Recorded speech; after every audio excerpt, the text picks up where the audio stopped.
VP Sara raised doubts over the results of the recent midterm election. Sabi niya, may nakausap siyang IT experts na nagsasabing hindi pwedeng totoo yung mga numerong lumabas at sinabihan niya daw ang PDP na questionin kung paano ginawa ang proseso ng bilangan. How does the palace view such claim from the Vice President? Well, sa mga ganito kasi, wish lang nila yon. Libre naman ang mangarap. Ang pangarap na iyon ay, sa ngayon, ay hindi mangyayari. Ang pangarap sana ay huwag gawing realidad, baka maraming maniwala. So, kung ano po ang resolusyon, ang naging resulta ng eleksyon, igalang na lang po natin. Hindi po ba nababahala yung palasyo na baka yung ganitong mga pahayag mag-create ng kalituhan or gulo? Kasi syempre katatapos ng eleksyon, baka may iba na hindi pa matanggap yung kanilang pagkatalo, i-capitalize yung ganitong statement. Kaya nga po, yan naman ang nakikita nating gusto nilang gawing naratibo.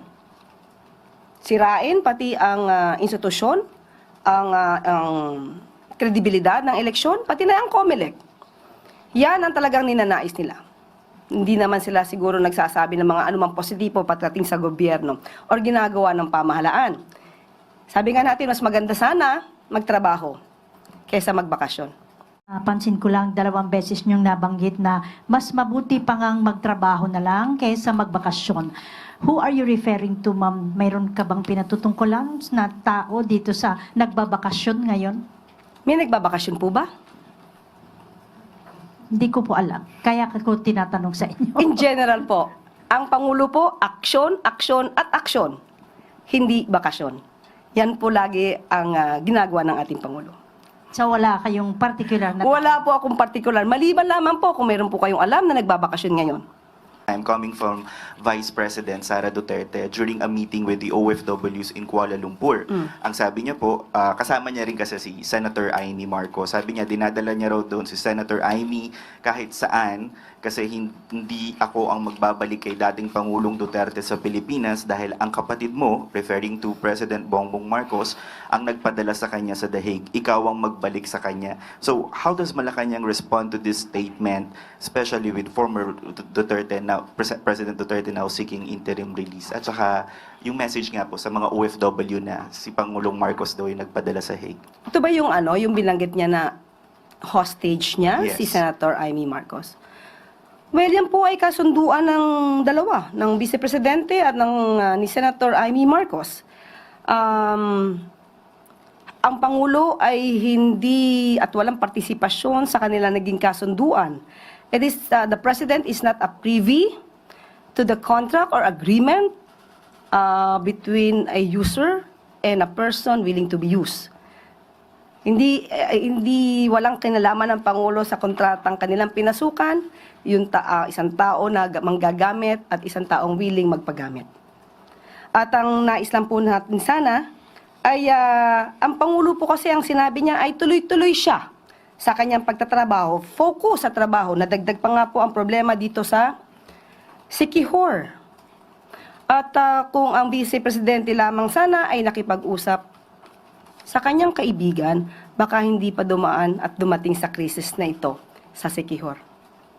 Yusek, kagabi po nailabas yung request ng defense team, the former President Rodrigo Duterte, asking the ICC to grant him interim release on the grounds of he is not a flight risk, won't commit further crimes, and that a member state is ready to receive him kung pagbibigyan po ng ICC.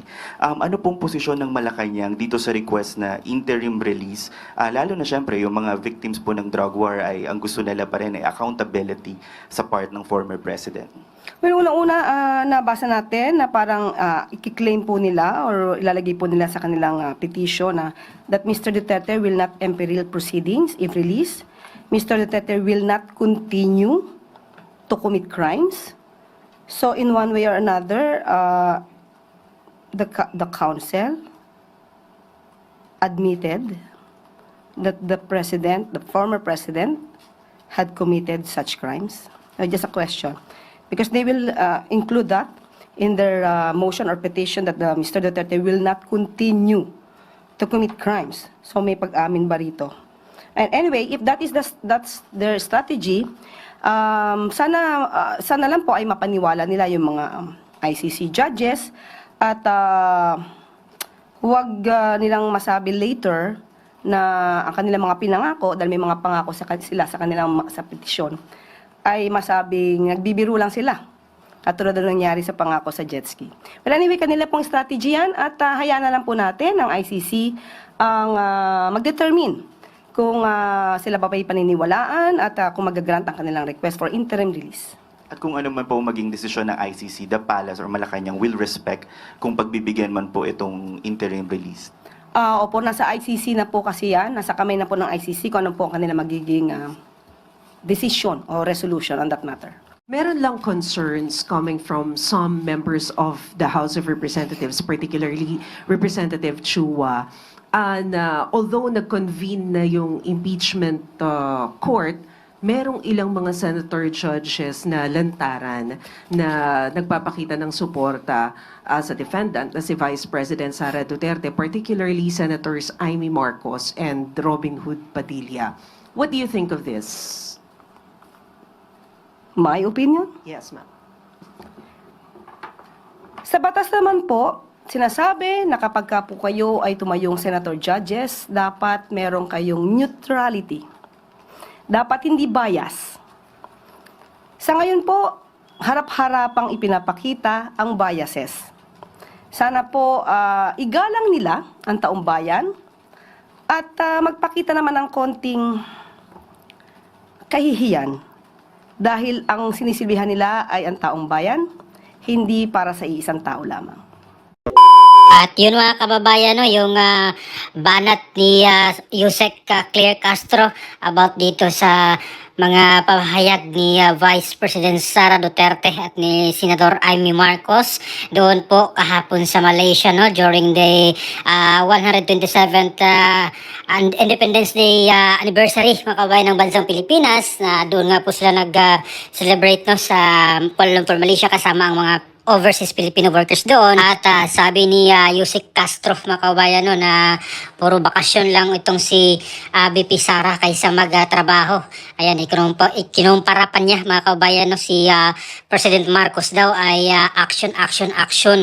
At itong si BP Sara ay bakasyon lang ng bakasyon. Kaya walang ibang pinatamaan dito, mga kababayan, kundi itong si BP Sara, mga kababayan, no? Itong mga banat ngayon ni Claire Castro, ayan, at pati si Senadora Amy Marcos ay kanya pong binira din, no, tungkol dito sa magpapagamit daw at nagpagamit. Ayan, yung termino niya tungkol dito sa samahan ngayon ni BP Sara at ni Senator Amy Marcos.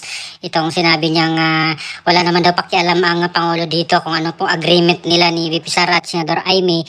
Basta yung sinabi niya ay wala silang pakialam doon sa nagdamitan or ginamit at nagpagamit. Ayan, so silang dalawa yung kanyang pinatamaan dito, mga kabayan. Pati dito sa issue ng impeachment ni BP Sara, na kung saan nga pinabalik itong impeachment complaint, no, doon sa House of Representatives matapos yung 18 na senador na bumoto para isa uli, no, dito sa Kamara itong impeachment, at 5 lang po yung tumutol para or yung ayaw nilang ibalik doon sa House of Representatives itong impeachment complaint ni BP Sara. At sabi ni Yusek Claire Castro, particularly dito kay Senator Amy Marcos at Senador Robin Padilla, na lantaran daw, mga kababayan, yung pagkabayas, no, dito laban kay BP Sara, na talagang bias na bias daw, mga kababayan, no, halatado. At kanilang pinagsisilbihan daw ay iisang tao lang, hindi ang taong bayan. At matandaan natin na binuljak din ni Senator Bato de la Rosa, no, itong mga grupo na nagsasabing ang taong bayan ay gusto ng impeachment laban kay BP Sara. At sabi niya Senator Bato, at based sa kanyang experience doon sa kanyang kampanya noong nakarang eleksyon, na almost 100%, halos lahat ng tao sa Visayas at Mindanao ay ayaw nila ng impeachment laban kay BP Sara, at ayaw po nilang ma-impeach si BP Sara Duterte, mga kabayan. Kaya sabi ni Senator Bato, wag nilang i-claim na taong bayan ang or mananagot sila sa taong bayan at gusto ng taong bayan na impeach si BP Sara, pagkat hindi po yan yung totoong sigaw ng majority ng mga Pilipino at kitang-kita naman yan nung nakarang eleksyon mga kabayan na kung saan talagang panalo ang Team Duterte mga kababayan. No? Halos vote streak doon mga kababayan sa Mindanao at sa Visayas ang Team Duterte PDP laban senatoriables. Kaya sabi nga nila ay nakakagulat, no? Pati si Senator Robin Padilla at VP Sara Duterte ay hindi po talaga naniwala dito sa resulta ng eleksyon kasi imposible dahil doon sa Mindanao at Visayas ay straight sila pag bumoto doon mga kabayan sa Team Duterte. Kaya itong sinabi ni VP Sara doon sa doon sa Kuala Lumpur kahapon na may kausap siyang IT expert, no, na hindi talaga tama or mali yung resulta ng eleksyon at sabi ni VP Sara ini-urge niya yung PDP laban na partido na mag-question or questionin itong resulta nga ng eleksyon nung nakaraan mga kababayan dahil hindi po kapani-paniwala itong resulta ng eleksyon na ito at buwelta ni Claire Castro na wala naman daw si VP Sara sinabi na maganda, no, patungkol dito sa administrasyon ngayon. Puro paninira daw yung ginawa ni VP Sara. Yun yung buwelta ni mga kababayan, no, Claire Castro. At pati dito sa issue ng brownout mga kabayan, no, itong power shortage ngayon sa Siquijor na na-experience nila na kung saan state na po yata ng state of calamity, no, itong province of Siquijor dahil dito sa kanilang power shortage. Ayan, tila sinisisi or isinisi pa kay VP Sara mga kabayan, no, itong problema ngayon ng Siquijor na hindi daw sinabihan ng kaibigan ni VP Sara. Sino kaya ang pinatungkulan nito ni Claire Castro mga kabayan? Pati si VP Sara ay dinamay na kung saan nung nakaraang araw pumunta nga doon si President Marcos sa Siquijor. Kaya sabi niya buti pa daw tong administrasyon ngayon si President Marcos ay action daw mga kababayan, todo action daw. At si VP Sara ay bakasyon lang.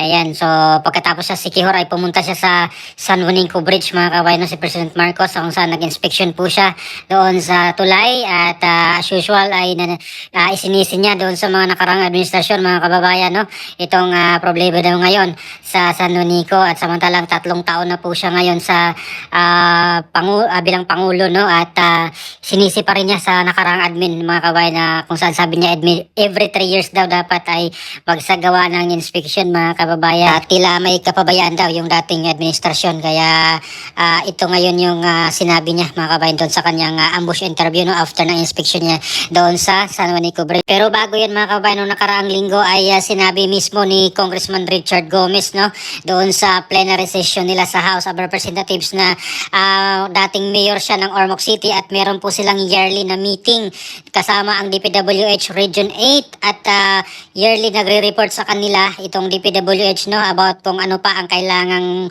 ng maintenance at kailangan i-repair, no, kasama na dito itong San Juanico Bridge at sinabi mismo ni Congressman Richard Gomez na baka hindi lang binigyan ng budget ng Congress itong hiningi ng DPWH para pang maintenance nga dito sa tulay na ito mga kababayan. At sinabi niya kung magpatawag ng House Inquiry or hearing patungkol dito sa San Juanico Bridge ay hingiin ang mga kopya, no, ng mga reports ng at request ng DPWH Region 8 patungkol dito kasi hindi daw pwedeng or lagi daw mga kababayan talaga merong report itong DPWH Region 8 doon sa kanilang Regional Development Council sa Region 8 nung mayor pa siya ng Ormoc City. So ano pong opinion niyo mga kababayan dito po sa mga pamahayag ngayon ni UC Claire Castro patungkol dito sa kanyang banat ngayon kay VP Sara Duterte maging kay Senator Amy Marcos? Ayan, please comment down below. Maraming salamat. God bless po sa ating lahat.